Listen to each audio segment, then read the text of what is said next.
students, good morning. In our this insurance chapter, we have discussed the theory section and we have seen two letters also, which is buying a mediclaim policy and another for claim for loss or resulting due to fire. तो ये दोनों letters हमने discuss किए थे. तो आज next letters हम continue करेंगे. ओके, तो टुडे कि ये नेक्स्ट लेटर है हमारा about the enquiry about revival of lapse LIP. तो लाइफ इंश्योरेंस पॉलिसी जो ले रखी थी वो लैप्स हो गई है. वो लैप्स क्यों होती थी, उसके बहुत सारे रीज़न्स हो सकते हैं कि आपने प्रीमियम नहीं भरा है, स्टार्टिंग से नहीं भरा है, एंड में नहीं भरा है, 2-3 हफ्ते आपने नहीं उसके पेमेंट किए, या कोई और पॉसिबिलिटीज़ हो सकती है. तो वो लैप्स हो गई आपकी पॉलिसी बिकॉज आपने उसका पेमेंट रेगुलरली नहीं किया था. रेगुलरली पेमेंट रिक्वायर होता है. आपने जिस भी तरह से वो पॉलिसी ली होगी, या हाफ ईयरली या ईयरली उसका पेमेंट आता है या मंथली आता है, तो इस हिसाब से आपको पेमेंट करना रहता है. तो अगर आपने इफ़ नहीं किया है पेमेंट तो वो लैप्स हो जाती है. ओके, तो यहाँ पे भी ऐसी सिचुएशन दे रखी है कि आपने कोई पॉलिसी परचेज़ की थी तो वो लैप्स हो गई है. तो आप यहाँ पे इंक्वायरी कर रहे हैं regarding revival of lapse policy. तो जो पॉलिसी लैप्स हो गई थी उनको आपको रिवाइव करना है, रिलाइव करना है उसको.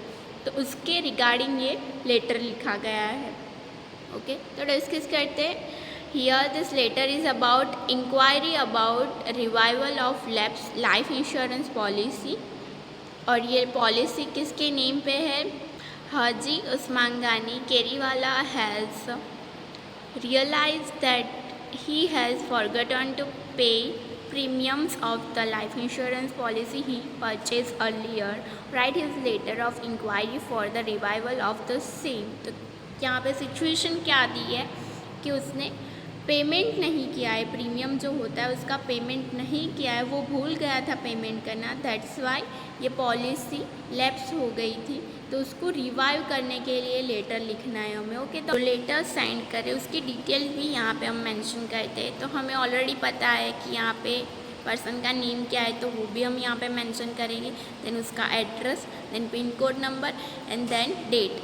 एंड मेन थिंग कि आप यहाँ पे एड्रेस ओवर करो, देन एक लाइन लेफ्ट करके आपको यहाँ पे डेट मेंशन करनी होगी. ओके, देन उसकी नेक्स्ट लाइन में ये हम नेक्स्ट साइड पे क्या लिखेंगे कि जिसको हम ये लेटर भेज रहे हैं. ओके, तो life insurance corporation LI life insurance policy यहाँ पे, तो यहाँ पे हम LIC को ये लेटर भेज रहे हैं. तो life insurance corporation of India, और देन डेजिग्नेशन भी मेंशन करनी है कि किसको, किस पर्सन को.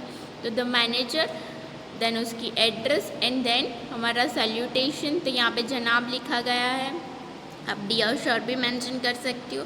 Then subject and reference number लिखना है बिकॉज यहाँ पे हम ये किसी पर्टिकुलर पॉलिसी या किसी पर्टिकुलर थिंग के लिए बात करें. दैट्स वाई यहाँ पे रेफरेंस नंबर लिखना भूलना नहीं है. सब्जेक्ट हमारा क्या होगा? Enquiry about revival of lapse life insurance policy. Okay, then हमारा बॉडी पैराग्राफ स्टार्ट कर. ओके, सो अब बॉडी पैराग्राफ हम डिस्कस करते हैं. सो बॉडी पैराग्राफ स्टार्ट करते हैं with above reference. I wish to inform you that I purchase a Jeevan Santosh policy in 2030 as per pre decided arrangement. I have regularly paid quarterly premiums for 2 years.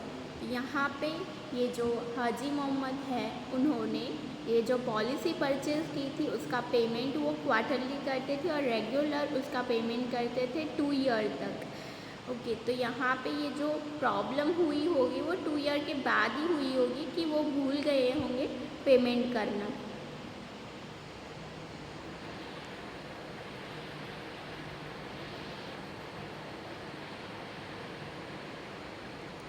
I went for the Haji pilgrimage in 2015 and thereafter forgot to pay premiums. As a result, I have received intimation from you regarding the lapse of policy. I am interested in reviving the above lapse policy and request you to supply the following information if you can. तो यहाँ पे ये जो person था वो 2015 में 50 से वो उसका प्रीमियम जो है वो पे करना भूल गया था। 2013 से 15 तक उसने 2 ईयर तक जो पॉलिसी उसका प्रीमियम रेगुलरली पेमेंट किया है, बट आफ्टर 2015 वो भूल गया था पेमेंट करना। उसकी वजह से कंपनी ने क्या किया कि उसकी पॉलिसी लैप्स करवा दी। तो यहाँ पे ये पर्सन उस पॉलिसी को रिवाइव करना चाहता है, तो इसलिए कि कुछ इन्फॉर्मेशन लेना चाहता है कि वो जो पॉलिसी थी उसके रिगार्डिंग इन्फॉर्मेशन लेना चाहता है। तो उसके रिगार्डिंग ये जो कुछ है पॉइंट्स जो वो इन्फॉर्मेशन कंपनी के थ्रू लेना चाहते हो, तो उसके लिए उसने यहाँ पे आस्क किया है। तो वो क्या क्या इन्फॉर्मेशन है, date of last premium paid कि लास्ट में उसने कब प्रीमियम पेड किया था, number of installation not paid तो कितनी इंस्टॉलमेंट नहीं पे की, बिकॉज उसे पता ही नहीं है 2015 से कि उसको पेमेंट करना था, कुछ प्रीमियम का पेमेंट करना था यहाँ पे, इसलिए उसने पूछा है ये सब। Total amount left to be paid कि टोटल कितनी अमाउंट है जो पेमेंट करनी बाकी, interest amount on the total unpaid amount. तो जो प्रीमियम होगा जो उसने नहीं पे किया होगा तो उस पर जब आप प्रीमियम नहीं पे करती तो उस पर इंटरेस्ट लगता जाता है। Any scheme for interest redemption, कोई ऐसी स्कीम है। देन डॉक्यूमेंट पेपर्स रिक्वायर्ड कि एक्स्ट्रा कौन से डॉक्यूमेंट्स लगेंगे कि जिससे वो अपनी जो पॉलिसी है जो लैप्स हो चुकी है उसे रिवाइव करवा सके, उसे रीओपन करवा सके। Please furnish the above information. I do not mind coming to your office to complete necessary formalities. Kindly oblige with a prompt reply. तो जो सारी रिक्वायरमेंट है उसे रीओपन करने के लिए उसे प्लीज़ आप उसे फर्निश करें वो इन्फॉर्मेशन, ताकि वो प्रॉम्प्ट एक्शन ले सके। ओके, तो यहाँ पे ये हमारा लेटर ओवर होता है about the enquiry about revival of lapse life insurance policy. Okay, next letter अब हम देखते हैं which is request for change in mode of payment of the premium.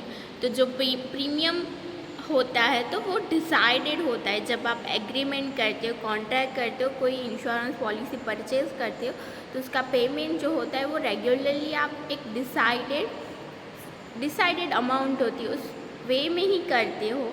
आपने उस टाइम कैश लिखा होगा तो आपको उस टाइम कैश ही पेमेंट करना होगा, आपने बाई चेक लिखा होगा तो उस मोड से ही करना होगा। तो यहाँ पे क्वार्टरली लिखा होगा हाफ ईयरली और ईयरली पेमेंट होता है। तो बहुत सारे वे होते हैं पेमेंट करने के, तो वो पहले से कॉन्ट्रैक्ट में डिसाइडेड होता है। तो उसको चेंज करने के लिए आपको फिर से कंपनी को कांटेक्ट करना होगा। तो यहाँ पे भी कुछ ऐसी की सिचुएशन है कि वो मोड ऑफ पेमेंट चेंज करना चाहता है। तो अब डिस्कस करते हैं लेटर, हमारा टाइटल हम रीड करते हैं, letter requesting change in the mode of premium payment mister Vijay Tandel wishes to get duration mode of premium payment change.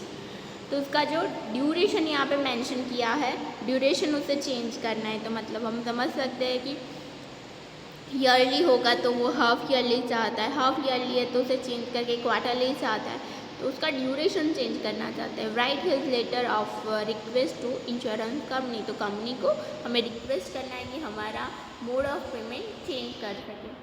तो हम सारे लेटर की तरह हम यहाँ पे कंपनी की डिटेल, और कंपनी नहीं, हम यहाँ पे हमारे पर्सनल बात करें तो यहाँ पे हमारा फ़ोन नंबर, देन यहाँ पे हमारी एड्रेस थी, and then at date, and then हम कंपनी के regarding to the manager life insurance corporation of India, then address, and then हमारा salutation dear sir ma'am, request reference number, and हमारी subject आएगी। Subject हमारी क्या है, request for change in mode of premium payment, और reference, तो reference जो हमने पॉलिसी परचेज की होगी तो उसका नंबर होगा ताकि उसे वो रिफ़र कर सके मैनेजर। ओके, तो बॉडी पैराग्राफ अब हम डिस्कस करते हैं। With above reference I wish to inform you that I purchase Jeevan Pramod policy in 2010। I have also paid regular premiums that after. तो यहाँ पे पॉलिसी कब परचेज की थी, 2012 में। तो फर्स्ट पैराग्राफ में पॉलिसी के रिगार्डिंग जनरल थिंग्स मेंशन होंगी, कब परचेज की थी, कौन सी स्कीम में परचेज की थी, इसका पेमेंट आप रेगुलरली करते थे या नहीं, and then next and then next paragraph में हम उसकी पर्टिकुलर स्पेसिफिक थिंग जो हम डिस्कस करना चाहते हैं उसे डिस्कस करेंगे, उसे मेंशन करेंगे. Okay. While purchasing the policy, keeping in mind my circumstances, I had opted for half yearly mode of premium payment. तो फर्स्ट टाइम जब उसने एग्रीमेंट किया तो वहाँ पे मोड ऑफ पेमेंट क्या सिलेक्ट किया था, हाफ ईयरली सिलेक्ट किया था. तो उस टाइम उस सिचुएशन के अकॉर्डिंग उसने ये ऑप्शन चूज़ किया था. बट मे बी अब उसकी फाइनेंशियल पोजीशन अच्छी हो गई है, वो ईयरली पेमेंट कर सकता है. या क्या होगा कि आप हाफ ईयरली पेमेंट करते हो तो आपकी जो अमाउंट होगी टोटल वो डिवाइड हो जाएगी 6 मंथ में. आपको इफ़ 12,000 का पेमेंट ईयरली आता है तो आप उसे हाफ ईयरली कन्वर्ट करते हो तो 6 मंथ में आपको 6,000 पेमेंट करने होंगे. और अगर आप ईयरली करते हो तो आपको एक ही टाइम पे 12,000 अमाउंट निकालनी होगी अपनी सैलरी से. तो ये बहुत बड़ी अमाउंट होती है. तो अगर आप उसे डिवाइड करते हो तो अच्छा होता है. ओके. तो उस टाइम उसकी कंडीशन अच्छी नहीं होगी पहले, तो उस टाइम उसने हाफ ईयरली सिलेक्ट किया था. अब ईयर बाय ईयर उसकी कंडीशन अच्छी हो गई है, वो ईयरली पेमेंट कर सकता है, उसके पास इतना फंड अवेलेबल है. यहाँ पे ये रिक्वेस्ट करना चाहते हैं कि उसकी ये मोड ऑफ पेमेंट चेंज करके ईयरली करें. Now with the easier availability of funds, तो अब उसके पास ईजीली फंड्स अवेलेबल हैं. I am in a position to pay larger amount on yearly basis. As I understood the amount gets lessen by paying yearly mode as compare to the half yearly mode. तो yearly mode में amount वो greater amount होती है, 21,000 once a year, which is acceptable to me. As explained by LIC agent, I shall have to pay 21,000.